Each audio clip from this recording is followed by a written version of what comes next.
Okay, how's it going, everybody? So, we're going to read some more Soong Ling. This is Friendship of the Peoples and Peace. See, this was released in 1954 in the China Reconstructs magazine. Let's go ahead and get into this. Quote, long live friendship among the peoples, end quote. This is a call the Chinese people support fully for its humaneness, for its strength, for its ringing guarantee that peace in the world can be preserved.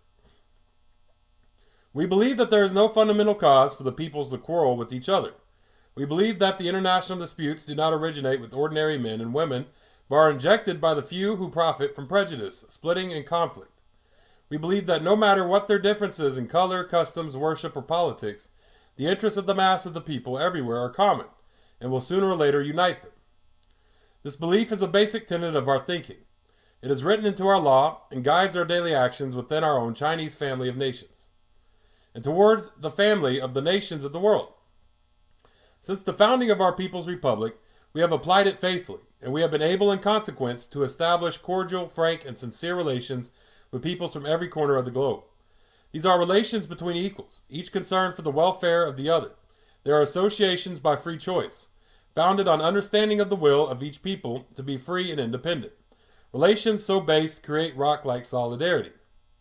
Within the part of the world where the people rule, we have lifted the friendship among states to a level never before attained. Here all activity is not for selfish individual profit, but for the benefit of whole populations. So antagonism of interest is unknown. Here, because each step of progress by one is a matter of rejoicing for all, the exchange of material necessities is truly mutual.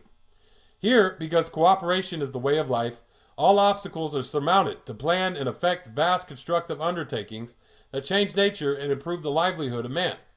Here, cultural development is given full play and appreciation for the contribution of each people. The civilization grows steadily.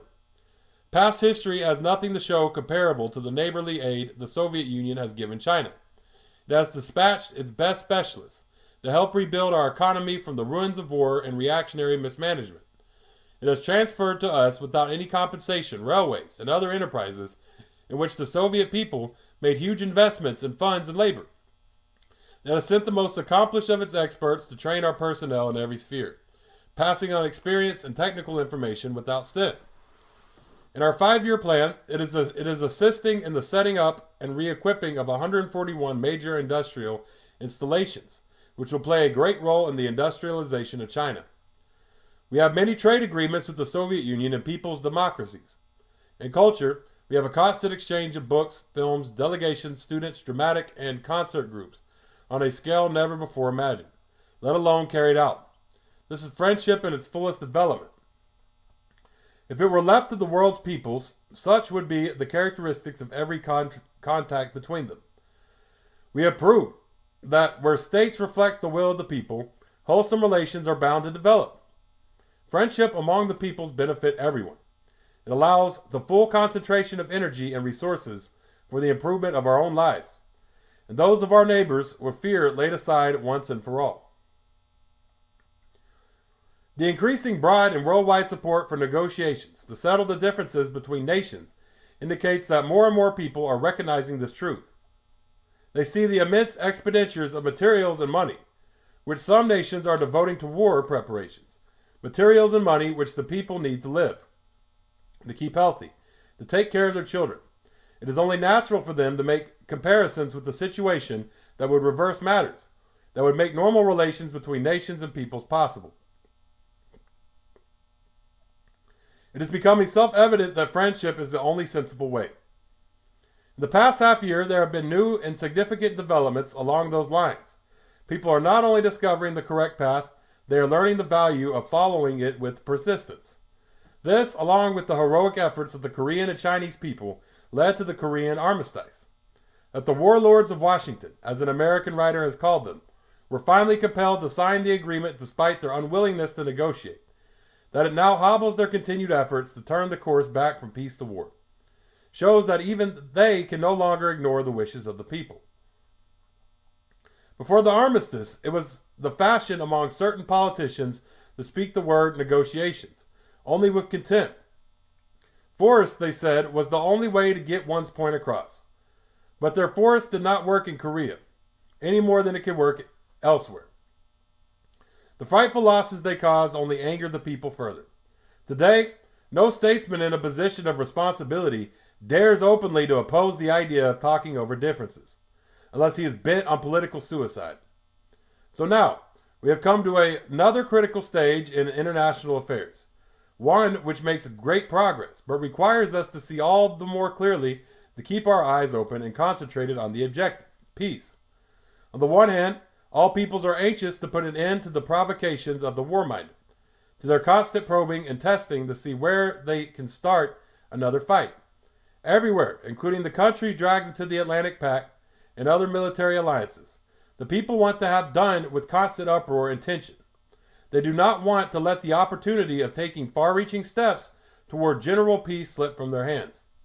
They see no threats of aggression against their own countries from the Soviet Union or China, or the other people's lands.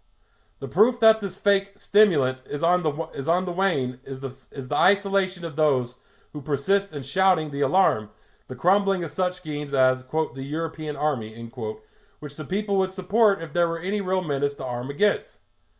The proof is in the growing response to the hand of friendship, extending again and again from the countries of the peace camp, which have advanced reasonable proposals, made many concessions, and extricated the world from one dangerous crisis after another.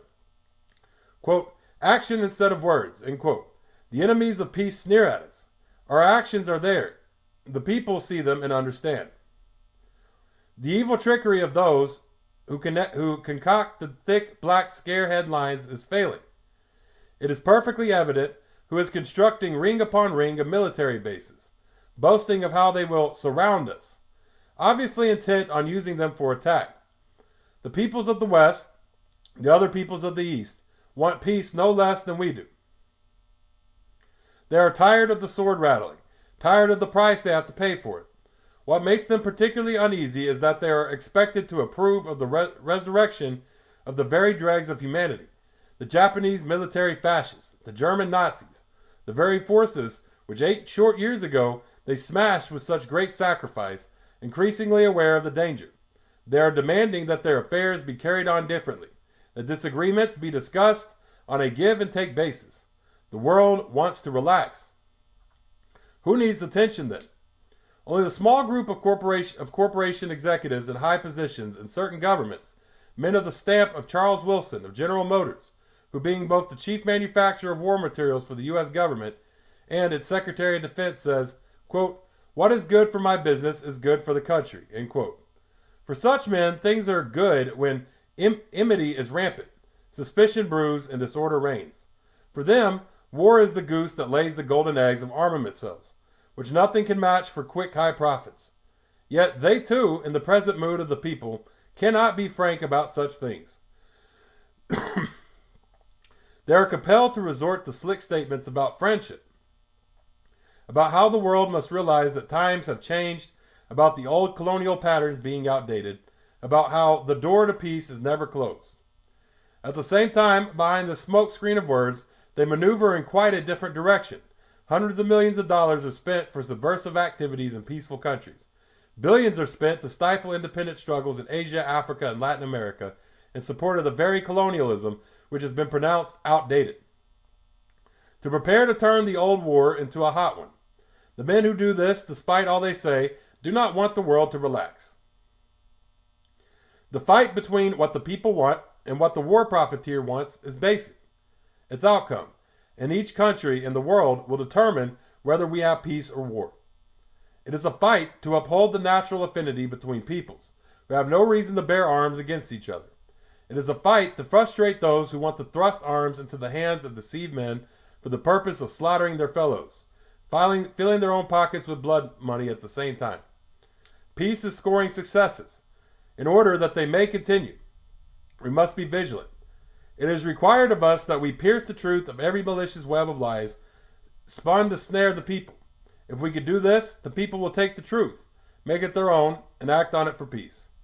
Chinese men and women, loyal to the principle of friendship between peoples, will go on striving for it wholeheartedly, side by side with all of whatever views, who want world tranquility. We will continue the press for sincere negotiations to lay the groundwork for a relaxation of international tensions, for the resumption of cultural exchange, for a peace that lasts.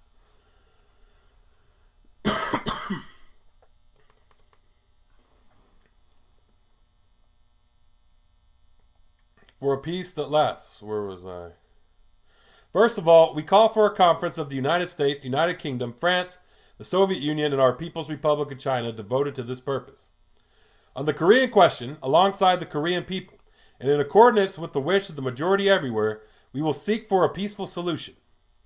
At the same time, we will demand that agreements be adhered to, that no side deals like the post-armistice connivance with the Syngman Rhee be entered into nullify the work done and stop further progress.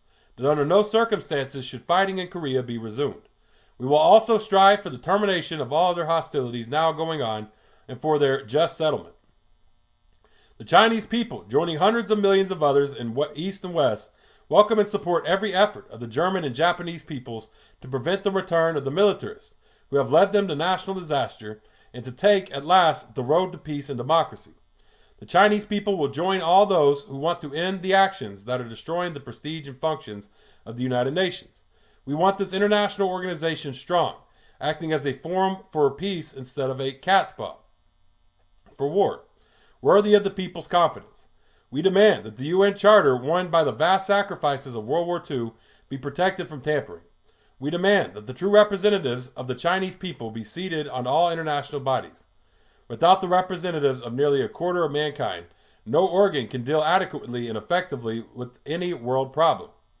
The Chinese people stand with all those who want civilization preserved, not destroyed. In demanding the immediate prohibition of all weapons of mass annihilation, the major powers must agree on disarmament, which will mean so much to the safety and livelihood of all. Ours is a peaceful country. In China, the dreams which so many of us worked for over the years are daily becoming reality. Our people healthy, a rapidly developing industry and agriculture, a rich cultural life. Who can deny these advances? Who can deny that they have been made at the expense of no other people or nation?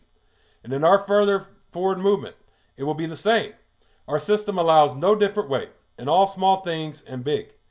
Its basis is the cooperative spirit. This is what enables us to hold high the banner of friendship among peoples. We have confidence in our own strength and still more in the strength of people striving together. We firmly believe that this banner will be carried forward everywhere to victory for the peoples and peace. Well, okay. Well, thank y'all for tuning in. This is Friendship at the People's Peace by Soong Ling. This came out in 1954. Well, thank y'all for tuning in. Facebook, Twitter, Tumblr, Medium, all of these Marxists. Also, the YouTube channel, Marxists. That's where I post, my recordings so far. Subscribe to the YouTube channel and hit the notification bell. Thank y'all for tuning in. And, I hope y'all have a great day. Dodada Goi.